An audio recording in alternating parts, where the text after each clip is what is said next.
Hello সবাই। আপনারা কেমন আছেন? বরাবরের মতো এখানে থাকতে পেরে ভালো লাগছে। আজ শুক্রবার 5ই সেপ্টেম্বর। আপনাদের অনেক কর্মজীবীর জন্য সপ্তাহান্ত শুরু হচ্ছে। আপনারা যেখানেই থাকুন না কেন একটি দুর্দান্ত সপ্তাহান্ত কাটানে। আজ এই লাইভ সেশনটি পোস্ট করতে দেরি হওয়ার জন্য দুঃখিত। আজ আমি জেনকে কাজে নামিয়ে দিয়েছিলাম এবং তারপর আমার বাবা মায়ের সাথে দেখা করতে গিয়েছিলাম। আমি ঠিক নিশ্চিত ছিলাম না কখন জেনকে নিতে ফিরে আসব, তাই সেটার জন্য দুঃখিত। কিন্তু আমরা স্বাভাবিক সময়ে লাইভে আছি, এটাই আসল কথা। তাহলে আপনাদের আপডেট দিই। OES এর দিকে এখনও নতুন কিছু নেই। অবশ্যই প্রতিদিন লগ ইন করুন, সেখানেই তথ্য থাকবে। এবং অবশ্যই আমরা বর্তমানে CEO অ্যাশফোর্ডের কাছ থেকে কিছু শোনার অপেক্ষায় আছি। এবং অবশ্যই যদি সপ্তাহান্তে আমরা কিছু শুনতে পাই তাহলে আমরা অবশ্যই আপনাদের জানাবো। তাই আজকের শিরোনামে যাওয়ার আগে আরও কিছু বিষয়। প্রথমেই আমরা কয়েক সপ্তাহ আগে যে অ্যাশমোফারা ফেসবুক গ্রুপটি সেট করেছিলাম, যদি আপনি এর সদস্য হন তাহলে দুর্দান্ত। নিশ্চিত করুন যে আপনি ফিচার্স ট্যাবে যান, সেখানে আমার বা দলের বাকিদের কাছ থেকে আপ টু ডেট তথ্য পোস্ট করা হয় এবং দয়া করে আমরা যা পোস্ট করছি তা মেনে চলুন। এটি আমাদের CEO এর সাথে পরবর্তী ধাপে আমাদের যাত্রার জন্য একটি তথ্য ও সহায়তা গ্রুপ। ঠিক আছে, এখানে অনেক লোক এমন অনেক কিছু পোস্ট করার চেষ্টা করছে যা এই যাত্রার সাথে প্রাসঙ্গিক নয়, এবং আমরা বুঝি যে আপনারা পরিচিত হতে চান এবং বাকি সব কিছু। কিন্তু দয়া করে বন্ধুরা, এটিকে প্রতিদিন অন্তত একটি পোস্টে সীমিত করুন। এবং যদি আপনার নিজের বলার কিছু না থাকে তাহলে শুধু অন্য কারো জিনিস কপি পেস্ট করবেন না এবং আশা করবেন না যে মডারেটরদের মাধ্যমে তা সাইটের পাতায় আসবে।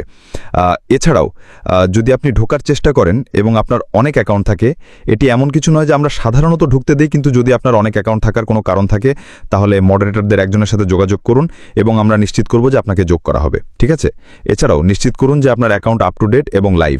এর মানে হলো যে এতে 1 বছরেরও কম সময়ের পোস্ট আছে। আবারও যদি পোস্টগুলি কোনো নির্দিষ্ট কারণে ব্যক্তিগত থাকে তাহলে আবার আমাদের মডারেটরদের একজনের সাথে যোগাযোগ করুন এবং আবারও আমরা নিশ্চিত করব যে আপনাকে ঢুকতে দেওয়া হবে। এছাড়াও আমার জন্য আজ একটি দুঃখের দিন। কেন? কারণ আমি যখন সেনাবাহিনীতে কাজ করতাম তখন আমার পুরনো colonel in chief of the army catering corps মারা গেছেন আজ। তিনি ছিলেন ডাচেস অফ কেন্ট এবং তার বয়স ছিল 92। আমার কর্মজীবনে আমি দুবার তার সাথে দেখা করেছিলাম। একটি ছিল আমাদের 50তম বার্ষিকীতে রয়্যাল লজিস্টিক্স কর্পসে আমাদের বিলুপ্ত হবার আগে। তিনি কত চমৎকার একজন মহিলা ছিলেন এবং আমি দুবার তার সাথে দেখা করতে পেরে খুব সৌভাগ্যবান ছিলাম। দুর্ভাগ্যবশত তিনি আজ মারা গেছেন, তাই তার পরিবারের প্রতি সমবেদনা। আমার মনে হয় তিনি রানী মারা যাওয়ার পর রানীর দিকের শেষ বা সবচেয়ে বয়স্ক জীবিত রয়্যাল ছিলেন, তাই তার পরিবারের প্রতি সমবেদনা। এছাড়াও ক্রিস আজ টেক্সাসে কিছু লোকের সাথে দেখা করতে যাচ্ছে, সেটা লাইভ দেখার অপেক্ষায় আছি। তাই তার ইউটিউব চ্যানেলে নজর রাখুন যখন সে লাইভে যায়, অথবা এটি ফেসবুকেও হতে পারে, তবে যেভাবেই হোক সেটা দেখুন। এটা মার্সিয়ানো এবং অন্য যারাই সেখানে থাকবে, তাই সেটা বেশ উত্তেজনাপূর্ণ হতে যাচ্ছে। এবং শেষটি হলো আমার নিজস্ব জ্যাম্বরিয়া, যিনি এখানে চ্যাটে আমার মডারেটর হিসেবে আছেন। আপনার করা সব কিছুর জন্য আপনাকে ধন্যবাদ জন। এই ইউটিউব চ্যানেলে সবাইকে নজরে রাখতে যাতে সবাই লাইনে থাকে, আমি আপনার প্রশংসা করি স্যার, এবং ব্যাকগ্রাউন্ডে। ঠিক আছে, তাহলে আপনাকে আপ টু ডেট করা হয়েছে যা ঘটছে। তাহলে আজকের বিষয়ে আসা যাক, যা হলো সুযোগ ঠিক সামনে। তাহলে আমি এটি কেন বেছে নিয়েছি এই সুন্দর শুক্রবার দিনের জন্য? আসলে কারণ আমি এখন আরও অনেক ইউটিউবার, বিশেষ করে ভারতীয় সম্প্রদায় এবং অন্যান্যদের দেখতে পাচ্ছি যারা এখন আমরা যেখানে আছি তার চেয়ে বেশি সুযোগ দিচ্ছে। অবশ্যই এটা আমার বলার অধিকার নেই যে আপনারা কি করবেন বা কি করবেন না, আপনারা যা খুশি করতে পারেন। কিন্তু আমি এখানে যা বলতে এসেছি তা হলো এটা আপনার পছন্দ, এটা আপনার উপর নির্ভর করে, এটা আপনার টাকা, আপনি যা খুশি তা করতে পারেন। কিন্তু ভিবি, আমাদের অস্ট্রেলিয়ান মহিলা, আসলে PNG'র, কিন্তু তিনি অস্ট্রেলিয়া থাকেন, তার একটি খুব ভালো যুক্তি ছিল, এবং তা হলো যদি আপনি একাধিক জিনিসের উপর মনোযোগ দেন তাহলে আপনি একটি নির্দিষ্ট দিকে সত্যিকারের শক্তি দিচ্ছেন না। যেমন প্রবাদে আছে, আপনার মনোযোগ যেখানে ইয়াস যায়, শক্তি সেখানেই প্রবাহিত হয়। আমি মনে করি এটা রিয়েলি গুরুত্বপূর্ণ, বিশেষ করে এই পর্যায়ে যখন আমরা আমাদের যাত্রার পরবর্তী ধাপে আছি, যে আমরা যা করছি তার উপরে মনোযোগ দেই। মূলত আমি এখানে যা বলতে চেয়েছি তা হলো, এত বেশি জিনিস নিয়ে বসে থাকা এবং সবগুলো সফল হওয়ার আশা করা আপনার জন্য রিয়েলি লাভজনক নয়। প্রথমত, লোকেরা তা সামর্থ্য করতে পারে না এবং মানুষের টাকা এখন তাদের কাছে আগের চেয়ে অনেক বেশি গুরুত্বপূর্ণ। তবে আমি মনে করি এটা রিয়েলি সত্যি যে আমাদের সুযোগ যা ঠিক সামনে সেটা খুব বিশেষ কিছু হতে যাচ্ছে।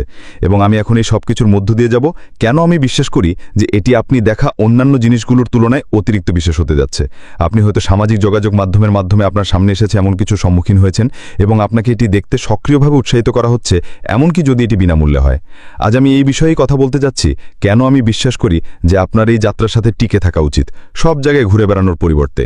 তাহলে শুরু করা যাক। তাহলে ঠিক সামনে একটি সুযোগ, একটি রূপক বাক্য যা প্রায়শই ব্যবসা বা জীবনে আশা, উৎসাহ বা একটি নতুন শুরুর বার্তা দিতে ব্যবহার করা হয়। এটি ইঙ্গিত দেয় যে একটি সুবিধাজনক সুযোগ বা সফলতার একটি নতুন পর্যায়ে দিগন্তে এবং নাগালের মধ্যে। সফলতার নতুন পর্যায়ে যা দিগন্তে রয়েছে তা হলো আমাদের পরবর্তী পর্যায়, যেখানে আমরা এখন আছি।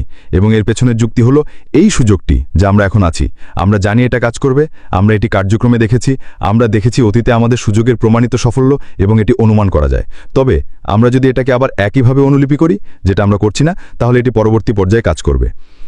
এখন প্রত্যেকটা সুযোগের বিভিন্ন সুবিধা আছে। যদি আপনি একটি কর্মজীবন এবং কর্মসংস্থান খুঁজছেন, আপনি নতুন চাকরি খুঁজছেন এবং নতুন পদ খুঁজছেন, কর্মজীবন এবং আমি বুঝতে পারি পরবর্তী পর্যায়ে সুযোগের প্রতীক। কিন্তু আমরা নতুন চাকরি খুঁজছি না, আমরা নতুন কর্মজীবন খুঁজছি না। আমাদের ইতিমধ্যে আমাদের নিজস্ব সুযোগ আছে যা আমরা ভবিষ্যতের উন্মুখ। ব্যবসা এবং বিনিয়োগের ক্ষেত্রে এই বাক্যটি নতুন প্রকল্পের বিকাশ, একটি কৌশলগত পরিবর্তন বা বাজারের অবস্থার সদ্ব্যবহার করার সুযোগের ইঙ্গিত দেয়। এটি নতুন বিনিয়োগের পথ খুঁজে বের করারও উল্লেখ করতে পারে। নাও, আমি দৃঢ়ভাবে বিশ্বাস করি যে এই বাক্যটি ঠিক তাই। এটি আমাদের নতুন প্রকল্পের ওই বিকাশ। পরবর্তী পর্যায়ে এটি আমাদের কৌশলগত পরিবর্তন এবং সেই বাজারের অবস্থার সদ্ব্যবহার করার সুযোগ। এই বাক্যটি দিয়ে আমি যে জিনিসটি রিয়েলি তুলে ধরতে চেয়েছিলাম তা হলো আমাদের সুযোগ একটি পুনর্গঠন নয়, এটি 2.0 নয়, এটি একই রকম নয়। এটি এমন কিছু হতে যাচ্ছে যা একেবারে নতুন ও বিপ্লবী। এটি এমন কিছু হবে যা আগে দেখা হয়নি। তাহলে কেন এমন কিছু করবেন যা অন্য কেউ ইতিমধ্যে করছে? তারা হয়তো দাবি করতে পারেন যে তারা এটিতে আরও ভালো বা এটি করার একটি নতুন উপায়। ঠিক আছে, সত্যি কথা বলতে আমি জানি যে আমাদের সামনে যে সুযোগ আছে এটি পুনর্গঠন নয়, 2.0 নয়, এটি হবে একেবারে নতুন ও বিপ্লবী। এটি এমন কিছু হবে যা আগে দেখা হয়নি, কারণ আমাদের সিইও আশমিফার আমাদের জন্য এটি তৈরি করছেন। আপনি তার কথা শুনেছেন, আপনি তার কথা থেকে বোঝার চেষ্টা করেছেন যে তিনি এখানে কি অর্জন করতে চাইছেন। এমন কিছু যা বিঘ্নঘন সৃষ্টিকারী, এমন কিছু যা বিপ্লবী, এমন কিছু যা কিছুকে এমন কিছুতে পরিণত করবে যা অন্য সবার থেকে আলাদা। এক সেকেন্ড অপেক্ষা করুন, আমাকে শুধু কিছু সরাতে দিন। আমি দৃঢ়ভাবে বিশ্বাস করি যে ভবিষ্যতে আমরা যে সুযোগ দেখতে পাচ্ছি সেটি ঠিক তাই। আমরা জানি এমনকি যদি এটা একই রকমও হয়, এটি কাজ করবে। তাই এটা স্বাভাবিক যে আমরা যে এখন সুযোগের অংশ তা অতিরিক্ত বিশেষ হতে যাচ্ছে। এটি আমাদের যা চাই তা দেবে।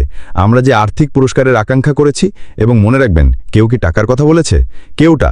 অনেকে বলছে যোগদান করা বিনামূল্যে এবং বাকি সব কিছু, কিন্তু আমি আপনাকে আশ্বস্ত করছি যে ভবিষ্যতে আপনাকে টাকা দিতে হবে। যা ঠিক আছে যদি এটা আপনার উপর নির্ভর করে, আপনি তা করতে পারেন, তবে পরিশোধ জড়িত থাকবে। আইকো বলছে আমার সাথে থাকুন, আপনি একটি ভালো অবস্থানে থাকবেন। আমি আপনার কাছে কোনো টাকা চাচ্ছি না। আমি নিশ্চিত করব যে আপনি একটি নিরাপদ পরিবেশে থাকবেন এবং আমরা দেখব সবকিছু কিভাবে হয়। তবে একটি জিনিস নিশ্চিত, আপনি এই ব্যবসা নিয়ে কি ঘটতে যাচ্ছে তা নিয়ে আপনার নিজের সিদ্ধান্ত নিতে পারবেন, কারণ আপনি তা দেখতে পারবেন এবং কেউ আপনার কাছে কোনো টাকা চায়নি। আমি দৃঢ়ভাবে বিশ্বাস করি যে আমি যা জানি তার সাথেই থাকাটাই হলো বেস্ট অপশন। এমন একটা অবস্থানে থাকা যেখানে আমি জানি আমার আনুগত্য কোথায়, আমি জানি আমার সারাঙ্গ কোথায়, আমি জানি আমার ভবিষ্যৎ কোথায়, এবং তা হলো এই সুযোগের সাথে সামনে তাকিয়ে। কিন্তু কি পসিবল হতে যাচ্ছে? আমি উত্তেজিত, আমার জন্য, আমার স্ত্রীর জন্য, পরিবারের জন্য, অন্য সবার জন্য। আমি কি চাই যে এটি আগামীকাল আসুক? অবশ্যই। আমি কেন না চাইব? আমি কেন আমার আর্থিক অবস্থার উন্নতি কামনা করব? কারণ আমরা এখন দ্বিতীয় ধাপ শুরু করেছি। এটা বোকামি হবে যদি আমি না বলি। তবে আমি একটি জিনিস জানি যে আমি বর্তমানে যে সুযোগে আছি সেটা আমার পরিবারের জন্য সম্ভাব্য সেরা ফলাফল দেবে। আমাকে অন্য কিছু দিয়ে আবার শুরু করতে হবে নাকি আপনি কল্পনা করতে পারেন? 8 বছরেতে বিনিয়োগ করা হয়েছে। এবং যদি আমি অন্য কোথাও যেতাম শূন্য থেকে, আমি এখন যেখানে আছি সেখান থেকে অভিজ্ঞতা এবং জ্ঞানের অবস্থান থেকে শুরু করছি, কারণ আমি এই সুযোগ সম্পর্কে এত কিছু জানি যে আমরা যখন শুরু করব। আমি একজন বিশেষজ্ঞ হতে যাচ্ছি, কারণ আমি সেই যাত্রায় ছিলাম। আমি অতীতে জানতাম আমি অবশ্যই ভবিষ্যৎ দেখতে পাবো, এবং যখন আমাদের কি আছে তা স্পষ্ট হয়ে উঠবে, তখন আমি অভিজ্ঞতা এবং সেই জ্ঞানের অবস্থান থেকে কথা বলতে পারবো এবং আমার পথে আসা যে কোনো প্রশ্নের উত্তর দিতে পারবো। আমাকে আবার সবকিছু শিখতে হবে না। এটি সবচেয়ে বড় সমস্যা যে আমি দেখতে পাই যে লোকেরা যে কোনো নতুন সুযোগে নিজেদের জড়িয়ে ফেলে। এটি একটি নতুন কাজ, একটি নতুন বিষয় আয়ত্ত করতে শেখা। আমি যেখানে আছি সেখানে তা করতে হবে না। আমি জানি এটি কাজ করবে। আমি এটিকে কার্যকলাপে কাজ করতে দেখেছি।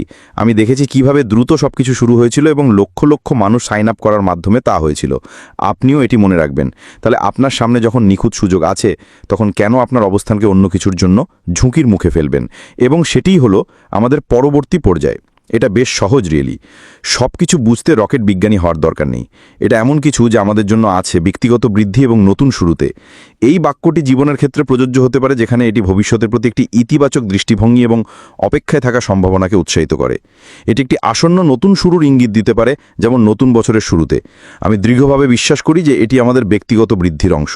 আমরা জানি আমরা কোথায় যাব, আমরা জানি যে এটি আমাদের জন্য একটি নতুন বছর আসার মতো। যখন এটি আবার শুরু হবে, এটি আমাদের নতুন শুরু, কিন্তু সেই সুযোগটি পরিবর্তিত হয়নি। এটি প্রথম থেকেই একই রকম ছিল। আমরা শুধু একটি ভিন্ন বাহন ব্যবহার করছি। এটি চ্যালেঞ্জ অতিক্রম করার বিষয়ও বটে। এটি মনে করিয়ে দিতে পারে যে অসুবিধাগুলো কাটিয়ে ওঠার পর একটি আরও ভালো পরিস্থিতি আসছে। এটি এমন কিছু যে আমি জানি ঘটবে। আমি এই শব্দগুলো টাইপ করিনি, আমি শুধু সুযোগ ঠিক সামনে লিখেছিলাম এবং এটি এআই আমাকে দেখিয়েছে। তাই দৃশ্যতে এই ধারণাটি প্রায়শই একটি সড়ক চিহ্ন দ্বারা উপস্থাপিত করা হয়, যেখানে সুযোগ ঠিক সামনে লেখা থাকে। এটি একটি উজ্জ্বল দিগন্তের দিকে প্রসারিত একটি পথ। এটি একটি প্রতিশ্রুতিবদ্ধ গন্তব্যের দিকে এগিয়ে যাওয়ার ধারণাকে ধারণ করে।